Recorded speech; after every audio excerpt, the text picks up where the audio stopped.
Do you wonder how your e-commerce competitors get so much organic traffic where you get almost zero? What kind of SEO strategies do they follow to crush SEO and get so much of free organic traffic and not rely on Facebook ads to make all of their money? That's exactly what we'll uncover in this video. So make sure to stick to the end because that's where I'll be giving a secret tip that will just change the whole game for you. So let's get started. So, if you're new to the channel, I am Sarvesh Srivastav, and I help make e-commerce SEO simple for e-commerce brands. We help them grow with SEO, and we help them make a lot of money through SEO by reducing their reliance on Facebook ads and by making them more money through SEO. So why you should listen to me, because we have been able to grow numerous brands through SEO and their traffic as well as revenue, just with the help of organic traffic. This is a case study where we increased the traffic of this Shopify home DTC brand by 1200% within just 5 months. As you can see in the organic traffic graph, the way we were able to increase their traffic. In this video, I'll reveal the exact methods that we follow to grow the traffic and how you can also do that with the help of certain tools and techniques. So let's get started. For example, let's say you want to rank for leather office chair. That's your primary keyword. So the first thing that we'll do is we'll come to Keywords Explorer and enter whatever keyword that you want to rank for, which was leather office chair, and then let Ahrefs load the data for you. Now, first thing first, you need to see is what kind of competitiveness is there for the keyword. So what we'll do is we'll look at the keyword difficulty score, but always take that with a grain of salt, because at the end of the day it's a third party metric, so you don't really want to make all your judgments based on just one score by Ahrefs.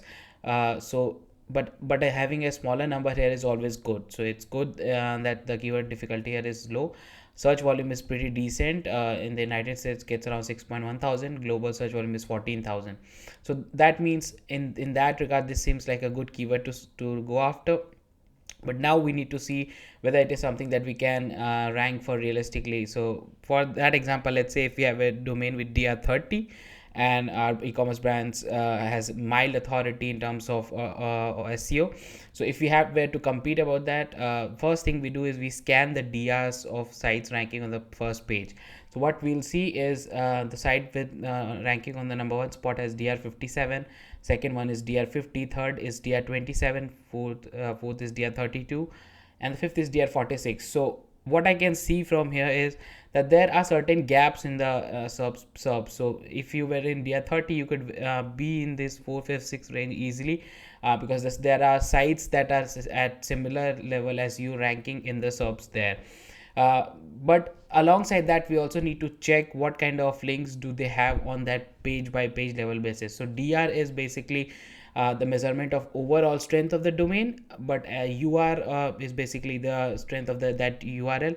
That we can also check by how many backlinks and especially how many unique referring domain links that particular page has.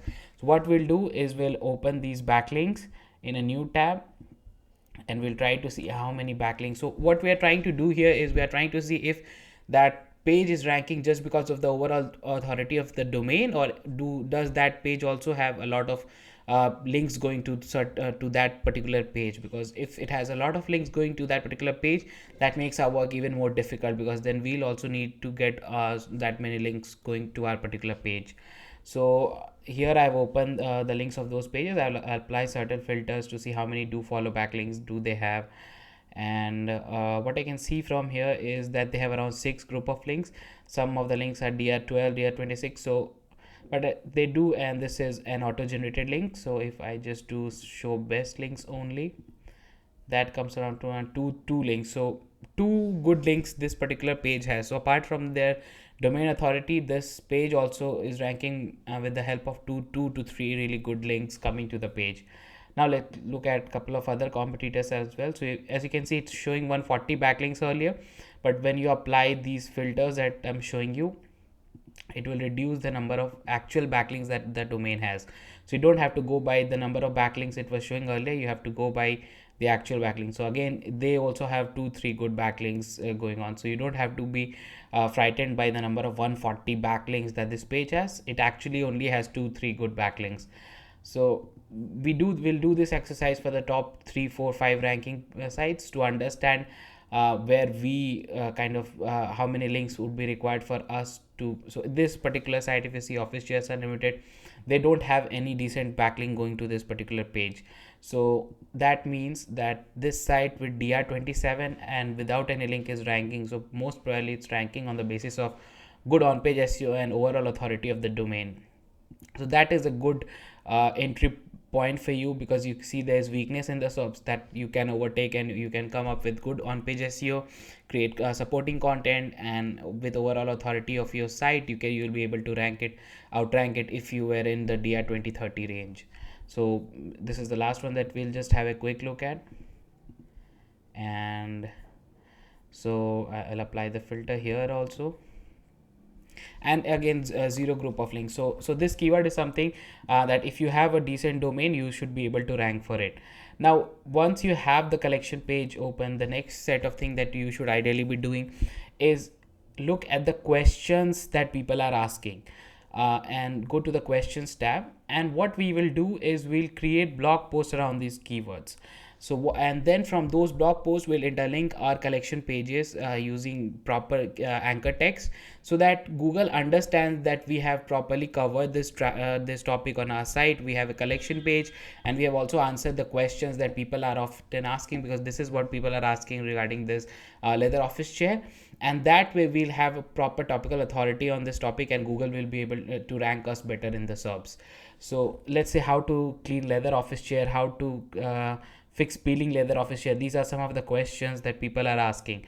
So let's open one of these questions and see what sites are ranking for it. So again, we can see there are sites with weaker DRs ranking and without any backlinks as well ranking in the SERPs.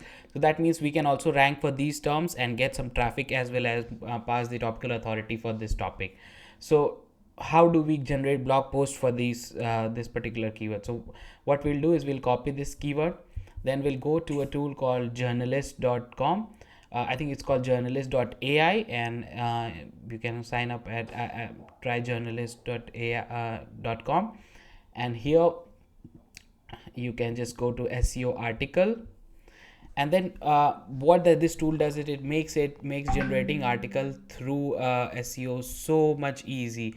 It just makes it a breeze to generate articles through AI, and overall structuring of the content, the toning of the content, you can control everything through there. So so you'll be able to generate the article, and if your site is on WooCommerce, so you can directly connect WordPress from there, and or you can just copy paste this article into Shopify very easily. So it also allows you to generate images and everything. So I'll show you in this image right now. So here in the focus keyword, what we'll do is we'll put this keyword that we wanted to create the blog post about. And if you want to give the title, you can also give the title. So I'll just put in here chair, and I'll just put in ultimate guide, if let's say you want to do. Now we come into advanced settings of this. So your target country is United States, if that's what it is. Then show advanced options. Here you can see how much creative you want to be, how much factually correct. So the more factually correct you want to be, or you can be creative. We keep it on a mix, so that it's a balance of both. Then you can also select tone of voice, so point of view. So what I prefer is first person singular, so it looks like you are talking to the audience directly, and it makes it much more easier for them to grasp. Formality of the tone, you can select from here. It could be formal or informal, whatever you're looking for. I just leave that on automatic. If you want to force feed keywords, so you can include the keywords here, like you could include how to clean leather office chair here, but I don't recommend doing it, because we are not trying to force feed the algorithm to come up with and forcefully spread keywords within the content. The content should be natural. We'll definitely optimize it further using tools like Surfer or Neuron Writer, but we don't need to force feed keywords into it, but it does give you the option to do it, so that's a plus. And so for the content part, these are some of the options that you can do. Then you can go to knowledge, and make sure connect to web is enabled. So what it'll do is it will search for Google for similar topics, and then it will generate up to date content, so which is very important, because then it won't really rely on whatever little knowledge it already had in the database, but it will also go to Google and look for real time knowledge and include it in our content. Then there's formatting. You can select bold. You can, if you want, you can also enable italics, tables, quotes, list, all of that is enabled. In the structure, you can select, do you want key takeaways, which I recommend you should have key takeaways on your site, conclusions, FAQs, what article size that you want. So I think medium is good enough for an informative article. So for informative, we'll select medium. If it's if it's a best roundup or something like that, then we can go large or very large, but for this one I think medium should be enough. Automate headings. So we will generate, you can automate headings, or you can also provide it with what headings do you want. So that's also an option, but we'll just let the software generate the headings for us. You can also provide it with sitemaps. So once you provide it with sitemaps, it will suggest you internal linking opportunities, that okay, you can internally link to these particular posts from there. So that makes it much easier. You don't need to manually go there and add links and everything. It will add all of the links within the content directly. Then there's external linking. If you turn that on, it will also link to relevant credible sources, because when you link to relevant credible sources, Google also thinks that okay, they are linking out to proper sources and it looks natural, and it also makes your article or your content more helpful to the reader, which is ultimately what you'd want. Then another feature is that it also provides images. It generates images for you through AI, and it makes it looks good as well. So how many, you can select from here how many images you want in the article. We'll keep it at 2, and you can also select stock photos, or you can provide custom images as well. We'll go with AI images for this one. And one really good thing that it does is it allows you to it kind of searches for very relevant YouTube videos on the internet and embeds that within the article. So that makes the article a really good package for someone who's going to read. So it has all of the good stuff from the text part and also very relevant videos embedded in the article, so it can see the video, and it overall it will increase the page on time for them when they are on your site. So once that's done, you can simply create on either generate outline, or you can simply create on generate article. So we'll wait for the article to generate, and it's in process now. So as you can see, now it has generated the article. We'll have a look at the article now and see what kind of content it has generated overall. Okay, so first thing first, the intro seems nice. Leather office chairs can really add a touch. It's a good short intro. Then there's a key takeaways section where different type of leather requires different cleaning methods. So it's in the bullet point format. It has given a key takeaway section. So if you do not have the time, you can simply read this and get done with it.